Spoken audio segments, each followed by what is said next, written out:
Saya takutnya tren ngopi itu bagian dari trending, tapi dia nggak tahu sebenarnya dia lagi ngeluarin sesuatu yang walaupun kecil berulang-ulang.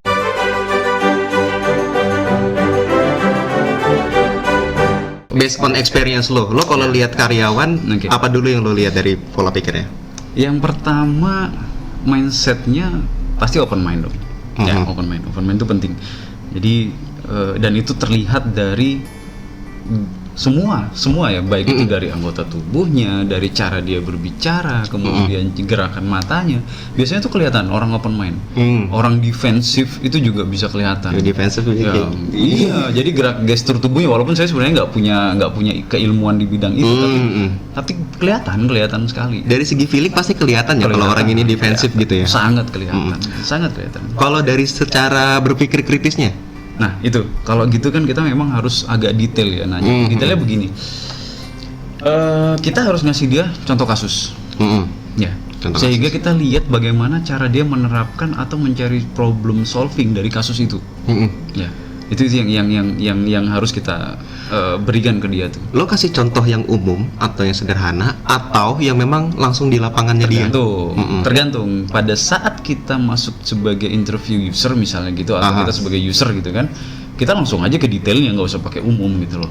Ya, tapi ketika kita melihat dia dari sisi orang yang saya belum tahu dia, ya kita kasih contoh kasus umum. Ketika kita menera dia dalam konteks saya sedang merekrut karyawan baru, saya akan kasih pengetahuan umum atau problem solving yang umum.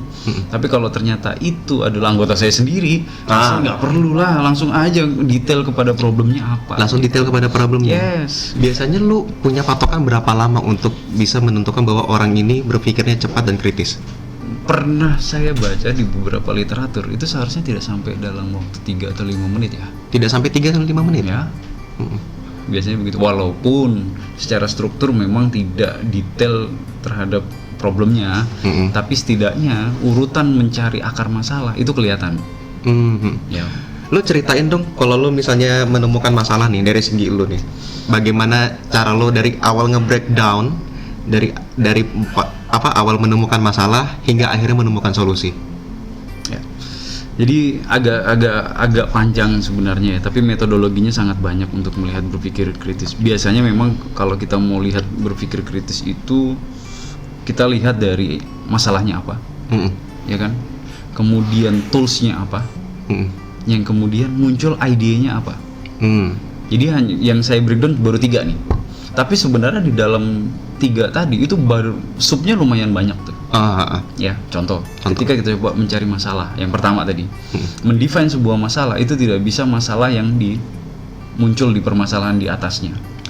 Tapi lebih ke akar masalahnya itu apa sebenarnya.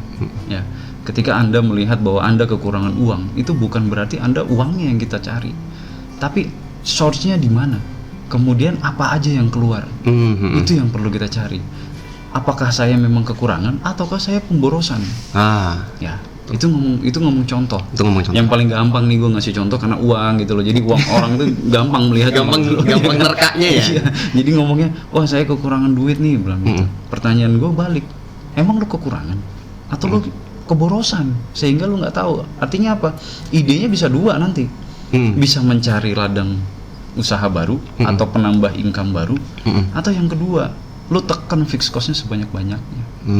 Kan begitu ya? Iya. Itu yang pertama. Itu baru sampai di akar masalah. Kemudian yang kedua adalah mendefine masalah, kan gitu. Mendefine itu artinya kondisinya sebenarnya realnya yang tadi kita harus cari root cause-nya dulu. Kalau root cause-nya belum dapat, kita nggak bisa ngedefine masalahnya nih. Betul. Ya. Mendeskripsikan masalah ya. Maksudnya kita menjabarkan masalahnya itu seperti apa? Kalau dalam ilmu PIKA itu korektifnya apa? Yang bisa kita lakukan saat itu. Ya. PIKA itu apa? Ya, ngomongnya problem identification and corrective action. Ya. Jadi masih dalam level korektif tadi. Korektif itu suatu hal yang kalau ada problem saat itu, misalnya Anda jatuh, ya Anda bangun dong. Betul. Kan gitu. Bukan Bluetooth terus Anda pura-pura kayak orang lagi di sliding, apa itu namanya kalau di sepak bola itu lupa saya. Tandanya ini adalah tindakan perbaikan ya. Bukan tindakan pencegahan ya. Bukan. Nanti ketika Anda sudah memperbaiki, ya kan, lalu berpikirlah untuk step selanjutnya agar Anda tidak tidak mengulanginya lagi. Ya, itu namanya preventifnya. Ya, oke. Preventif kalau Anda lakukan dan Anda kerjakan dan ternyata itu berulang-ulang terjadi, berarti preventif Anda masih salah. Ya. Oke. Contoh. Uang saya 100, tapi setiap bulan saya selalu ngeluarin 110. Minus berarti. Ya, ini kita anggap ini kan contoh ekstrim. Iya, oke. Terus kemudian Anda korektifnya adalah saya akan mengurangi pengeluaran saya di sub A, misalnya A itu adalah jajan saya kurangin di 10 gitu. Baru sampai 0% kan, berarti masih sama tuh. Iya. Pengeluaran dan pemasukannya masih 100 ketemu 100 gitu kan. Ternyata preventifnya Anda menulis saya hanya akan mengurangi pengeluaran di jajan saja. Berarti ternyata kejadian itu terus berulang, tidak mendapatkan profit. Berarti preventif Anda tuh masih salah. Oke. Harusnya preventif Anda lebih dalam lagi gitu loh. Apa? Oh, tadi jajannya sudah dikurangin. Oh, saya tidak boleh pemborosan di gaya makan dan gaya minum, atau gaya belanja saya harus begini. Oh, maintain saya per bulan, belanja per bulan saya harus begini. Itu ya lebih dalam lagi itu. Jangan sampai Anda cuma cukup puas dengan mengurangi 10, ternyata itu masih 0% gitu loh. Iya. Nah, yang disebut kesalahan adalah ketika Anda menentukan itu sebagai preventif, tapi ternyata preventif itu tidak berdampak. Sebenarnya malah korektif jadinya. Betul. Kadang-kadang memang saya juga dulu waktu belajar korektif dan preventif itu merasa seperti ini suatu hal yang mirip gitu loh. Padahal kalau korektif ketika Anda jatuh maka berdirilah. Tapi preventif berpikirlah agar Anda tidak jatuh gitu loh, bukan Anda tidak berdiri gitu ya. Betul.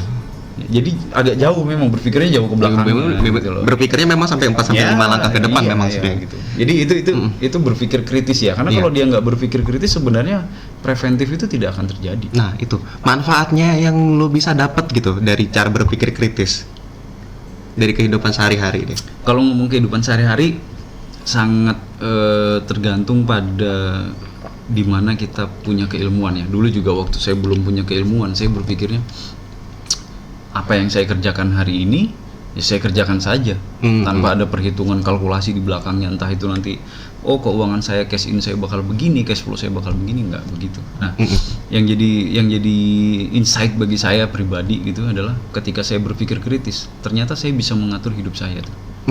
Contoh sederhana selain uang deh. Ya kenapa saya uang tadi, karena tadi orang tuh paling gampang menerima paling gampang ya gitu. Tapi contoh lain yang berhubungan dengan orang lain juga melakukannya.